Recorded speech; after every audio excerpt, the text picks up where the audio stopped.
Hello everyone, welcome to this video. In this video, I'm going to show you all the books I picked up from the previous Little Free Library video I did, going to 52 Little Free Libraries. I'll put the card up here and you can watch it before you watch this one if you want. So you can see kind of where I got all of them and what the library boxes looked like.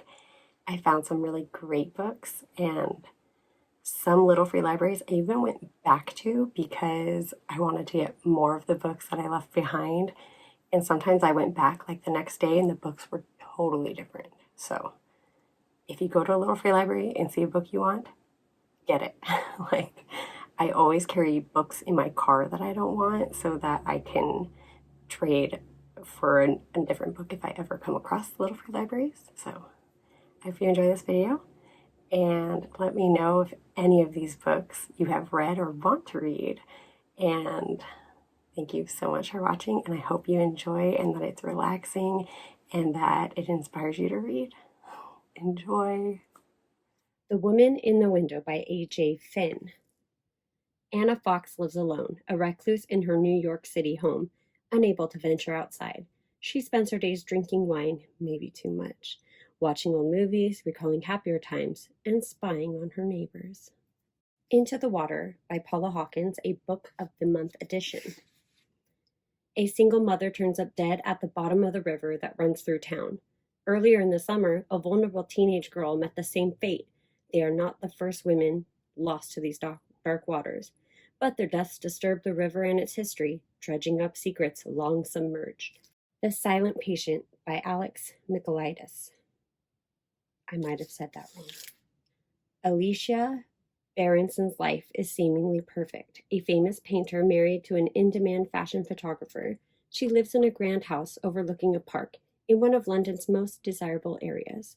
One evening, her husband Gabriel returns home late from work, and Alicia shoots him 5 times in the face and then never speaks another word. When Katie Met Cassidy by Camille Perry. Katie Daniels, a 28-year-old Kentucky transplant with a strong set of traditional values, has just been dumped by her fiancé when she finds herself seated across a negotiating table from native New Yorker Cassidy Price, a sexy, self-assured woman wearing a man's suit. The Wife Between Us by Greer Hendricks and Sarah Pekanen. When you read this book, you will make many assumptions. You will assume you are reading about a jealous ex-wife. You will assume she is obsessed with her replacement, a beautiful younger woman who is about to marry the man they both love. You will assume you know the anatomy of this tangled love triangle. Assume nothing. Robin Carr, Return to Virgin River. Now a Netflix original series. Kaylee Sloan's home in Southern California is full of wonderful memories of the woman who raised her. But the memories are prolonging her grief over her mother's recent death. A successful author, Kaylee hoped she could pour herself into her work. Instead, she has terrible writer's block and a looming deadline. A signed copy of An Absolutely Remarkable Thing by Hank Green. Roaming through New York City at 3 a.m., 23-year-old April May stumbles across a giant sculpture.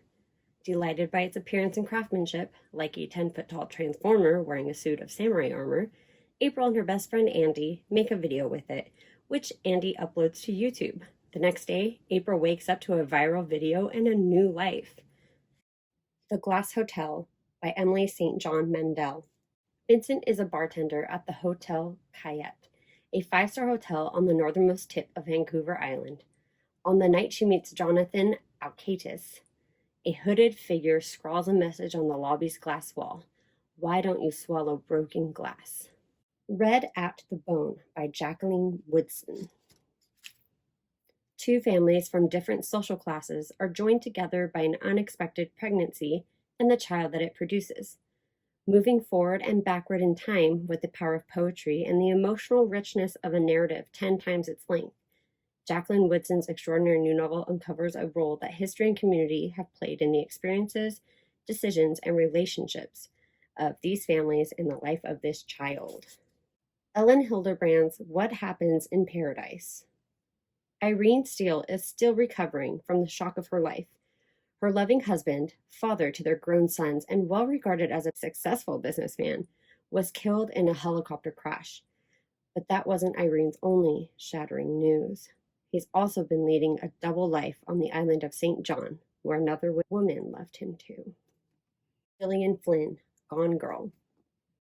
On a warm summer morning in North Carthage, Missouri, it is Nick and Amy Dunn's 5th wedding anniversary.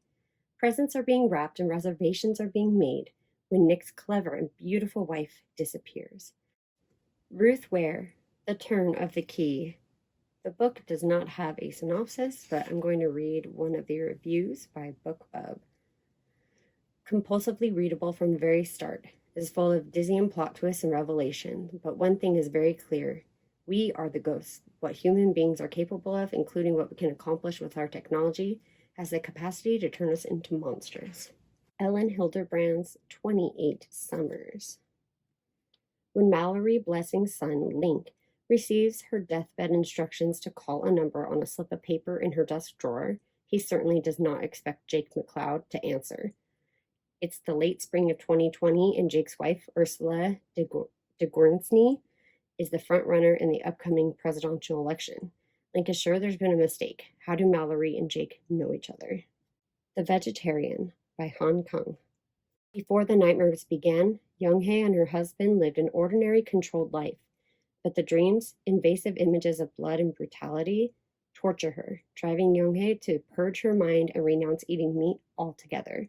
It's a small act of independence, but it interrupts her marriage and sets into motion an increasingly grotesque chain of events at home. Parable of the Sower by Octavia E. Butler.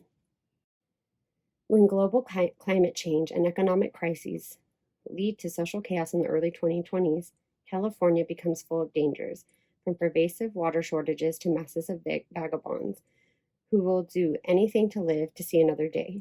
15-year-old Lauren Olamina lives inside a gated community with her preacher father, family, and neighbors, sheltered from a surrounding anarchy. In a society where any vulnerability is a risk, she suffers from hyperempathy, debilitating sensitivity to others' emotions. Paradise by Toni Morrison.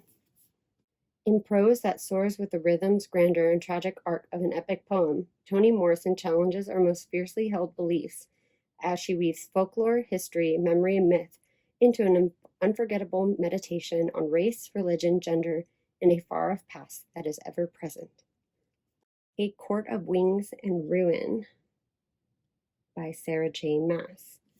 This one does not have a cover, and I believe it is part of a series, so I do not want to read the synopsis, but I will go ahead and show you the book. The Follower by Kate Daughtry. Instagram famous triplets Cecily, Amber, and Rudy Cole, the children of home renovation superstars, are ready for a perfect summer. They're on track to reach 1 million followers with a few carefully crafted posts, and they've just moved into the site of their parents' latest renovation project, a $3 million McMansion in upstate New York. Just hours into the move, the Cole triplets begin to receive spine-chilling messages from a follower stalking their claim over the house. Bookish Boyfriends Get a Clue by Tiffany Schmidt. The game of love is afoot in the halls of Reginald R. Hero High, and this time Huck and Winston, Curtis's younger brother, are center stage. Soon after Miss Gregor assigns the works of Sherlock Holmes in English class, Huck realizes someone is trying to sabotage Wynn's acceptance to the school. It's a plot only Huck can unravel. The Wicked Heart by Christopher Pike. Dusty Shame was a high school senior and a serial killer. Already he has murdered 3 young women, and he has more planned. Yet Dusty did not want to hurt anybody. There was something inside him, or perhaps outside him, that compelled him to kill. Delirium by Lauren Oliver. They say that the cure for love will make me happy and safe forever, and I've always believed them until now. Now everything has changed. Now I'd rather be infected with love for the tiniest sliver of a second than live 100 years smothered by a lie. Cobble Hill by Cecily von Zegesar. I probably said that wrong. In this eclectic Brooklyn neighborhood, private storms brew amongst four married couples and their children. There's ex-groupie Mandy, so underwhelmed by motherhood and her current physical state that she fakes a debilitating disease to get the attention of her skateboarding ex-indie musician husband, Stuart. I got another book that did not have a cover on it, and it is Hollow City, the second novel from Miss Peregrine's Peculiar Children by Ransom Riggs. Dirty Rush by Taylor Bell. Taylor Bell is a Central Delaware University freshman with a super cute face, nearly fit tit to waist ratio, and zero to no interest in joining a sorority. But coming from a long line of Beta Zetas, she can't just blow them off. After all, a girl needs a social life. I picked up Girl, Stop Apologizing by Rachel Hollis in exclusive edition from Target. Rachel Hollis has seen it too often. Women not living into their full potential. They feel a tugging on their hearts for something more, but they're afraid of embarrassment, of falling short of perfection, of not being enough. Another book I found that does not have a cover is called Didn't See That Coming by Rachel Hollis. Putting life back together when your world falls apart. This was published in 2020. Pillow Thoughts 2, Healing the Heart by Courtney Peppernell. This is a collection of poems. Following the success of her best-selling book, Pillow Thoughts, Courtney Peppernell returns with Pillow Thoughts 2, Healing the Heart, a collection of inspirational and comforting poems for anyone who is mending from a broken heart. Julia London, A Royal Kiss and Tell, A Royal Wedding. Every young man in London's tone is vying for Lady Caroline Hawke's hand, except one, handsome Prince Leopold of Alucia, can't quite remember Caroline's name, and the insult is not to be tolerated. So Caroline does what any clever, resourceful lady of means would do to make sure Leo never again forgets. Jane Corey, My Husband's Wife. When young lawyer Lily marries Ed, she's determined to make a fresh start and leave the secrets of the past behind. Then she takes on her first case and meets Joe, a convicted murderer, to whom Lily is strangely drawn, and for whom she will soon be willing to risk almost anything. Ellen Hilderbrand, The Island. Bertie Cousins has thrown herself into the details of her daughter Chess's lavish wedding, and like any mother of a bride-to-be, she is weathering the storms of excitement and chaos, tears and joy. But Bertie is totally unprepared for the late-night phone call from Chess, abruptly announcing that the engagement is off. The Flynn Brothers Trilogy, Deadly Night by Heather Graham. Aidan Flynn, a private investigator and eldest of the Flynn brothers, scoffs at the haunted house rumors, especially since Kendall Montgomery, a tarot card reader who has been living in the mansion, is the one to tell him the tale of a woman in white. But when he finds a human bone on the grounds and another by the river, Aidan delves into the dark history of the Flynn plantation. Cooked Goose by G.A. McKevitt. It's hard to get into the Christmas spirit when the Santa Ana winds are blowing in at a balmy 90 degrees. It's also hard to live in a Baywatch world when you're an overly voluptuous size 14. But Savannah Reed has never been one to believe that good things come only in small packages. Right now, the only present Savannah wants wrapped up is one of the serial rapists who dresses as Santa. Thanks to his twisted brand of holiday visits, Savannah has a full-time job teaching self-defense to San Carmelita's terrified women. Summer Island by Kristen Hanna. Years ago, Nora Bridge walked out on her marriage, leaving her daughters behind. Now she is a celebrity talk show host. Her daughter Ruby is a struggling comedian. The two haven't spoken in more than a decade. Then a scandal from Nora's past is exposed, and Ruby is offered a fortune to write a tell-all about her mother. Shutter Island by Dennis Lehane. The year's 1954, U.S. Marshal Teddy Daniels and his new partner, Chuck All, have come to Shutter Island, home of the Ashcliffe Hospital for the Criminally Insane, to investigate the disappearance of a patient. Murder Beyond the Grave, James Patterson. Stephen Small has it all: a Ferrari, fancy house, loving wife, and 3 sons. but the only thing he needs right now is enough air to breathe. Kidnapped, buried in a box, and held for ransom, Stephen has 48 hours of oxygen. The clock is ticking. A Clash of Kings by George R.R. Martin.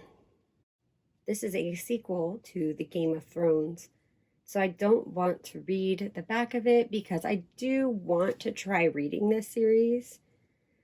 I know a lot of people have watched the HBO show Game of Thrones. I have never seen it, so it is a goal to one day read the books and then watch the show. The Secret of the Old Clock, a Nancy Drew story by Carolyn King. This is one of the newer editions. Clutching the blanket and the clock tightly in her arms, Nancy scrambled over the piled-up furniture as she struggled to get out the truck before it was too late. Bailey's Story, A Dog's Purpose Puppy Tale by W. Bruce Cameron. When Bailey meets 8-year-old Ethan, he quickly figures out his purpose: to play with the boy, to explore the farm during the summers with the boy, and to tidy the boy's dishes by licking them clean, only when Mom isn't watching. But Bailey soon learns that life isn't always so simple, that sometimes bad things happen, and that there can be no greater purpose than to protect the boy he loves. Nancy Drew, Girl Detective, number 17, On Guard by Carolyn King. If I told you I was worried about Georgia's health because she's taken up fencing, you'd laugh. Foils today are totally safe, and the gear is padded besides, right? But it too soon becomes apparent to me that someone's too fired up to care. Ella Enchanted by Gail Carson Levine. There isn't a synopsis for this book, so I will read the Kirkus review for them. This refreshing take on one of the world's most popular fairy tales preserves the spirit of the original but adds plenty of humorous twists and a spunky, intelligent female lead. I believe this is kind of a Cinderella retelling. Charlotte's Web by E.B. White. These are the words in Charlotte's Web. High in the barn, her spiderweb tells of her feelings for a little pig named Wilbur, as well as the feelings of a little girl named Fern, who loves Wilbur too. The Borrowers by Mary Norton. Inspiration for The Secret World of Arrietty, which is a Miyazaki movie, which I love. Underneath the kitchen floor is the world of the Borrowers, Pod and Homily Clock and their daughter Arrietty. In their tiny home, matchboxes double as roomy dressers, and postage stamps hang on the walls like paintings. Whatever the clocks need, they simply borrow from the human beings who live above them. It's a comfortable life. Next, I have Scary Stories 1, 2, and 3, which are collections by Alvin Schwartz, illustrated by Brett Hellquist, in all 3 versions. I have the old versions of these, but these, I believe, are updated ones. Let me see if I can look inside and see when they were printed. 2011. So the ones that I have are from when I was a kid. P.L. Travers, Mary Poppins. When Mary Poppins is about, her young charges can never tell where the real world merges into make-believe. Neither can the reader. And that is one of the hallmarks of a good fantasy. And that is a review from the New York Times. This is an ex-library copy that looks very worn and loved, but I have never read Mary Poppins. Goosebumps, Please Don't Feed the Vampire by R.L. Stine. This Halloween, you're stuck with a cheesy vampire costume that comes stuffed inside a can, but then you find a strange packet of red goo inside that will turn anyone who swallows it into an actual vampire. Will you swallow it and turn into the real thing? Or will your adorable poodle Fifi wind up with a bite that's worse than her bark? Goosebumps, Slappy World, Escape from Shutter Mansion by R.L. Stine. Riley Shiner is obsessed with Escape from Shutter Mansion, a video game that is based on a real spooky house in his neighborhood. He's played it so much he knows it by heart, which is why he won't go anywhere near the actual place. It's just too dangerous. There are shadows that creep around inside, and then there's the level Riley can't ever beat. It features the worst creature of all. Riley is about to find out that you don't always play this game. Sometimes it plays you. Goosebumps Most Wanted, Frankenstein's Dog by R.L. Stine. Kat is reluctant to visit her Uncle Vic Frankenstein because of all the rumors about him.